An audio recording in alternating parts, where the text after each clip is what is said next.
అందరికీ నమస్కారం. ఒక 2 మాటలు మీతో పంచుకోవాలనుకుంటున్నాను. చాలా జాగ్రత్తగా వినండి. ఒక 5 రోజుల కిందట ముత్తుకూరు చేపల మార్కెట్‌లో ఒక దొంగతనం జరిగింది. ఒక ఆమె పాపం రూపాయి కూడబెట్టుకొని ఏరే వాళ్ళ చేతి బదులు తెచ్చుకొని, సాయంత్రం అమ్ముకుని మళ్ళీ వాళ్ళకి వడ్డీ ఏసి కడుతూ చేపల వ్యాపారం చేసుకుంటున్న ఆమెకి అక్కడ జరిగిందేంటంటే 30, 40 వేల రూపాయలు రొయ్యల్ని 2 బాక్సుల రొయ్యలు రాత్రికి రాత్రే అవి తీసుకెళ్ళిపోవడం జరిగింది. అయితే ఎందుకు చెప్తానంటే దొంగతనం చేయడం ఎంత భయంకరమైన పాపం అంటే అర్థం చేసుకోండి. వాళ్ళు సస్తూ బ్రతుకుతూ చావే శరణం అనుకుంటే ఉండేవాళ్ళు చేపల వ్యాపారం చేసుకున్న 40, 30 వేల రూపాయలు ఆ సరుకు తీసుకెళ్ళి మీరు అమ్మేసుకుంటే ఆ కుటుంబం ఎలా బ్రతకాలి? ఒక్కసారి ఆలోచించండి. తాగే మత్తులో మీరేం చేస్తున్నారో మీకు అర్థమవుతుందా? మీరు ఆ రొయ్యలు తీసుకెళ్ళి అమ్మేసుకున్నారే, ఇప్పుడు ఆమె ఆమె పరిస్థితి ఏంది? ఆమె అప్పు తెచ్చుకొని ఆ రొయ్యలు తెచ్చుకొని అమ్ముకుంటుంది. ఇప్పుడు ఆ రొయ్యల్ని ఆ అప్పు ఎట్ట తీర్చాలి ఆమె?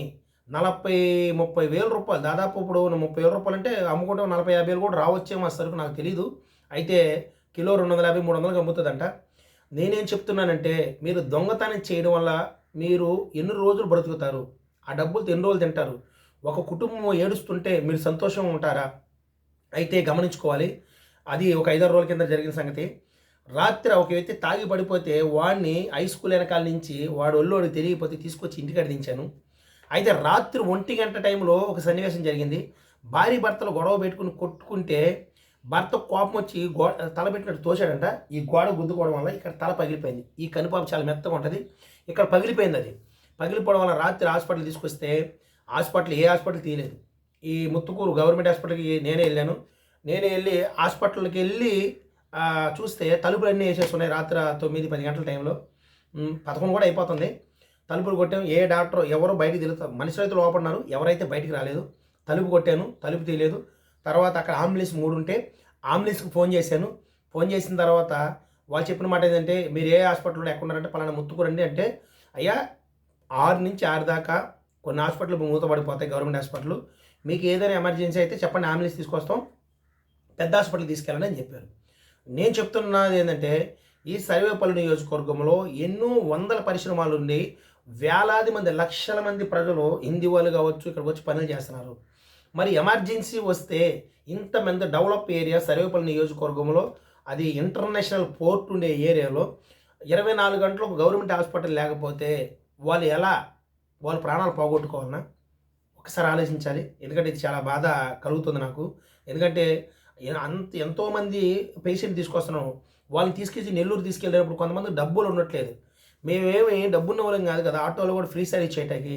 రాత్రికి రాత్రి జరిగిన సన్నివేశం ఏంటంటే, వాళ్ళ అంబులెన్స్ ఫోన్ చేస్తే, మేము అంబులెన్స్ పంపిస్తాం, పెద్ద హాస్పిటల్ తీసుకెళ్ళమన్నారు. సరే అది అయిపోయింది. ఇక్కడున్న ఆర్ఎంపీ డాక్టర్లు ఎవరో కూడా రాత్రి లేరు. లేకపోవడం వల్ల ఏం చేశారంటే, అప్పటికప్పుడు ఆలోచించి ఓహో మాకు సీవియర్ హాస్పిటల్ ఉంది అక్కడ ఫ్రీ అని చెప్పి వాళ్ళని హాస్పిటల్‌కి తీసుకెళ్ళడం జరిగింది. హాస్పిటల్‌కి తీసుకెళ్ళిన తర్వాత అక్కడ 3 కుట్లు పడ్డాయి. తీసుకెళ్ళి క్షేమంగా తీసుకొచ్చేటప్పటికి భార్య భర్తల మధ్యలో ఒక కుటుంబం ఉంటది. ఎవరో ఒకరు ఫ్యామిలీ అన్నదమ్ములు, అక్క చెల్లెలు ఎవరో ఒకరు ఉంటారు. ఆమె ఒక భయంకరమైన దుర్భాషలో ఆయన మాట్లాడడం జరిగింది. ఆ యజమానుడిని తాగి భార్యని కొట్టాడు కదా! భయంకరమైన మాటలు మాట్లాడినప్పుడు ఆయన మనసు గాయమేసి ఎందుకు నా భార్యని నేను కొట్టాను, నాకు ఈ బ్రతికెందుకు, నేను చచ్చిపోవాలని చెప్పేసి ఆయన ఒక తీర్మానం చేసుకొని నేను చచ్చిపోదాం అనుకున్నాడంట. నేను రాత్రి ఫోన్ చేస్తే ఆయన చెప్పింది అదేనా, నీకెందుకు నేను నా భార్య నన్ను కొట్టినా బాగుండేది, నా భార్య తిడితే బాగుండేది. పక్కనోళ్ళు అనేక మాటలు మాట్లాడారు, నాకు బాధేస్తుంది. నేను కూడా చచ్చిపోతాను, ఎందుకన్నా నన్ను ఎత్తేసి పారేయండి అన్నట్టుగా మాట్లాడాడు. అయితే నేను చెప్తున్న మాట ఏంటంటే, భార్యాభర్తల మధ్యలో గొడవల్లోకి ఎవరైనా తలదూర్చినట్లయితే పరిస్థితి ఎట్లుంటుందంటే, రేపు భార్యాభర్తలు ఇద్దరు ఒకటి అయిపోతారు. తర్వాత మాట్లాడేవాళ్ళు, తిట్టేవాళ్ళు, గొడవకొచ్చి కొట్టేవాళ్ళు వీళ్ళందరూ దూరం అయిపోతారు. దయచేసి నేను చెప్తున్న మాట ఏంటంటే, భార్యాభర్తల మధ్యలోకి ఒకవేళ వెళ్ళి తీర్పు తీర్చాలి, బలంగా కొట్టాలి, తిట్టాలనుకున్నప్పుడు వాళ్ళిద్దరిని ఎడదీసే మార్గం ఉంటేనే వాళ్ళ మధ్యలో దూరాలి. లేదు ఇప్పుడు రాత్రి వాళ్ళు తిట్టిన దానికి ఆయన ఏమైనా చేసుకుంటే ఆ ఇద్దరు పిల్లలు, తన భార్య ఏమైపోవాలి? ఎందుకంటే ఇప్పుడు అంతా ఫ్యాషన్ అయిపోయింది. ఈయన కాకపోతే ఆయనతో వెళ్ళిపోవడం, ఆయన కాకపోతే ఇంకొకరితో వెళ్ళిపోవడం ఇలా. ఎందుకంటే భర్తకి ఇష్ట ప్రకారం ఆయన తిరుగుతున్నాడు, భార్య ఇష్ట ప్రకారం ఈయన తిరుగుతుంది. అయితే నేను చెప్పాల్సిన సబ్జెక్టు చెప్పాను. రెండోది ఏంటంటే, రాత్రి నేను చెప్పిన సన్నివేశం ఇది జరిగింది. అయితే మళ్ళీ చెప్పాను కదా, మొన్న ఒక 4, 5 రోజుల కిందట చెప్పాను కదా, 2 టబ్బులు రొయ్యలు తీసుకెళ్ళిపోతే దొంగతనం చేసి వాళ్ళ పరిస్థితి ఏంది? నేను చెప్తున్న మాట ఏందంటే, ఈ వీడియో చూస్తున్న వాళ్ళందరికీ ఎక్కడ ఎక్కువ మంది చూస్తారు కాబట్టి చెప్తున్నాను ఏందంటే, మీ పిల్లలు రాత్రి 12 గంటలు, 1 గంటల దాకా రోడ్ల మీద తిరుగుతుంటే బ్యాచ్‌లుగా మీకు ఇంటికి రాకపోతే మీకు బాధేయట్లేదా? వాళ్ళ మీద కేసులు పడి, వాళ్ళు ఇబ్బంది పడి, పోలీస్ స్టేషన్‌లో, జైల్లో ఉంటే మీకు సంతోషమా? మీ పిల్లలు ఇంటికొస్తున్నారో లేదో మీరు కాపాడుకోండి. నేనెందుకు చెప్తున్నానంటే, మనం ఎవరిని మార్చలేం. కానీ ఒక్కరినైనా సరే మన ఇంట్లోంచి బయటికెళ్ళగానే ఆపగలిగితే, ఖచ్చితంగా సమాజాన్ని మార్చలేకపోయినా మన కుటుంబాన్ని మార్చుకోగలం. ఆల్రెడీ దొంగతనాలు జరుగుతున్నాయి. చెప్పాను వ్యభిచారాలు ఎక్కువ జరుగుతున్నాయి. మోసాలు ఎక్కువ జరుగుతున్నాయి. ముత్తుకూరు మొత్తం ఎక్కడ చూసినా సీసీ కెమెరాలున్నాయి.